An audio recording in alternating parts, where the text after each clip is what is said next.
Welcome to this week's edition of the Weekly Traveler. I'm Steve Glenn. I'm Paul Glenn. Paul, I'm finally starting to get over my cold. Sounds like you got a cough drop going Well, on. I got a little bit of help with me today, but we'll make it through. Hey, today is a fun one. We're going to talk about why people would enjoy going to Europe in February, March, and April. Italy in particular. I just came back from a trip, and I thought, I had to tell people about the pros and the cons of going over this time of the year. Yeah. There's a lot of them. As I said, I just came back from Italy, and it just struck me how fun it was to walk up and down the streets, and there weren't any tourists. And I thought, this is really Europe. Yeah. Well, I think that's what, and a lot of it comes down to, you're thinking about the weather. And the nice thing is the weather's typically a little bit nicer than it is here. So, my experiences over there in the off season have been it's 5 to 10 degrees warmer. So you can get there, you can get a lot of the things that you're going to talk about today. But yeah, you're not having to deal with those crowds. So you can actually probably get twice as much in because you don't have to stand in line.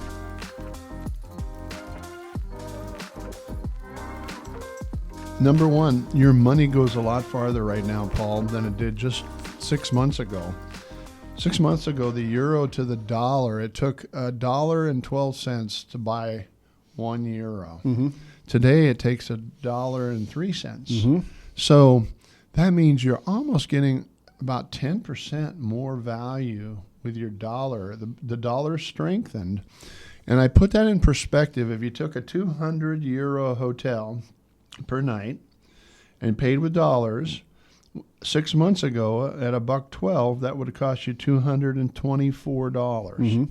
Today at $1.03, it costs you $206.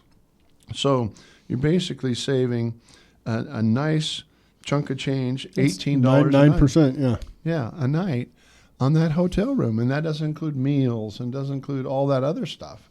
And we found when we travel to Italy a lot, you and I go and we go to the supermarket, you get a big bang for the buck. Yeah, I feel you get twice as much for your buck just naturally while you're over in Italy compared to what we get over here. So I think, that's a big deal. And if you're staying someplace that you can actually make your own meals and do that, you can do Europe on a budget, really. Yeah, you really can once you get over there. So that's number one.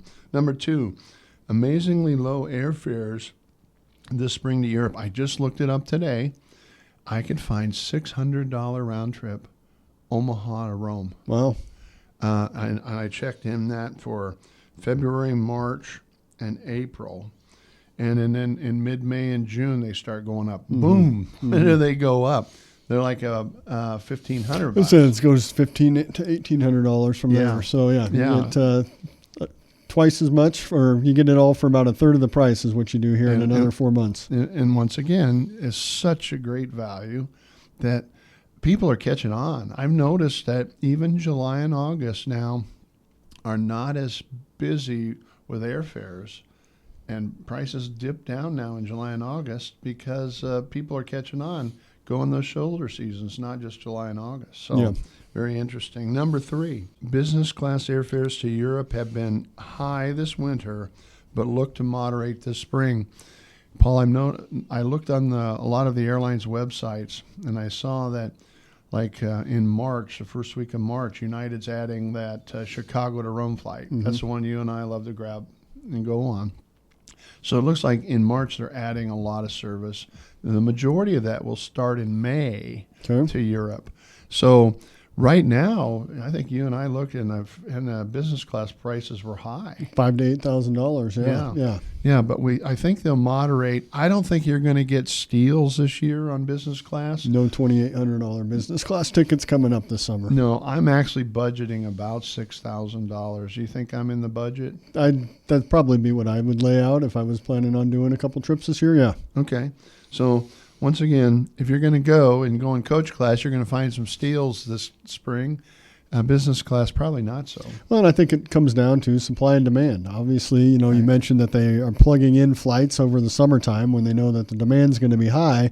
Well, they roll those back and either set the planes aside or they'll go to different markets that are going to be hotter during the what would be the off season for Europe. So there's a lot that the airlines do that has an impact on this. Now, we have talked about the airlines will be adding a lot of new airplanes to their fleets. So, 2025, you may not see some of the discounts, but in future, there could be some pretty good competition that will help to keep that a little bit lower than what we might see this year. You bet. So number 4 I have on the list, it's really pleasant weather. In February, March, and April, I was there in February, and it was surprising to me in the afternoon when the sun's out, you hardly needed a coat. And I think that's the key is you can't plan on sitting out on the terraces at 7 o'clock at night and necessarily being comfortable. But when you're out and about exploring during the day when the sun's out, then it's perfect. Yeah. You're not sweating. You're not uncomfortable, miserable in my world. It's, you're just able to put a couple layers on, take the layers off as the day goes on, and it gets a little bit warmer, and you don't have the crowds. In my eyes, there's nothing better. I'm not a sun and fun guy. I can't sit on the beach, so I like to be active. I like to travel and like you say, layer when you need the layers, and so I actually like the weather that type of year. Number 5, this is my favorite reason, Paul. I think it's yours too. Mm-hmm. Fewer crowds. Yeah. I was walking down sidewalk in Monte Fall. I always mispronounce it. It takes me months to get to different cities, but I was in Umbria today and walking down the sidewalk, and there's nobody there. Yeah. And you can see that in even some of the tourist areas. So that's why I like to go. I know I always tell the story that when you were in Rome in June, and there were so many people, they've overflowed the sidewalks. So they're in the streets, and you're driving the streets. It's impossible to drive, yeah. Yeah. So, and this year is going to be pretty crowded as well. Number 6, great hotel and villa prices. I stayed in Città del Castello, which is only 20 minutes from Montone in Umbria, by Villa Destino, Italy. And I stayed in a hotel that was $80, Mm-hmm. 4-star. Mm-hmm. And I thought, why isn't everybody here? And then I was in Perugia at a beautiful 4.5-star. It was about $1.50, Mm-hmm. $150 a night. So I think that's also one of the reasons why you got to get out of Rome and Florence and Milan is because there are tremendous values that you can get. Because even in the off season, those 4.5-star hotels in Rome are still going to be $350 to $400 a night. yeah, they'll go up 2x, 3x, 4x, and especially this year. And actually, probably the more you get into the city, the higher they go. Mm-hmm. If you get outside in the countryside, they're a lot more moderate. So, hey, number 7 on this list of the top 12 observations of traveling to Italy or Europe during the months of February, March, and April. Spring brings the wildflower season. And if you're in Umbria, which is called the green heart of Italy, the flowers are spectacular. I wouldn't say they're like, the tulips. They're not like Amsterdam and the Yeah. Netherlands, but it is something.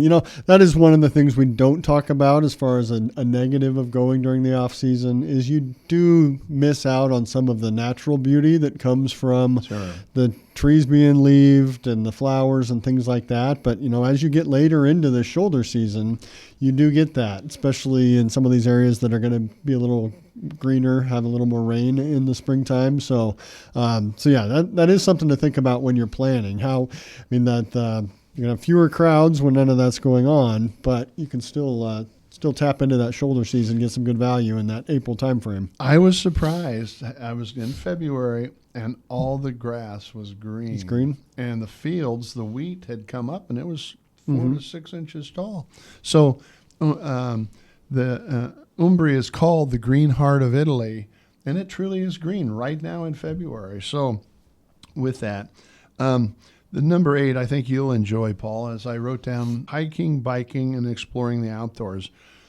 Italy is is outdoors everywhere. The hikers, the bikers, they're everywhere. February, March, and April, throughout the summer, the whole season. I know we're going to be putting together a bike program, a bike tour of Italy, which will be fun because there's so many bikers there. There's so many different routes, and you can be a beginner, you can be an advanced, or you can be that guy that you knows see how some to teams dog. that are out there hitting it pretty hard when you're cruising the countryside. You bet. So it is really for outdoorsmen as well.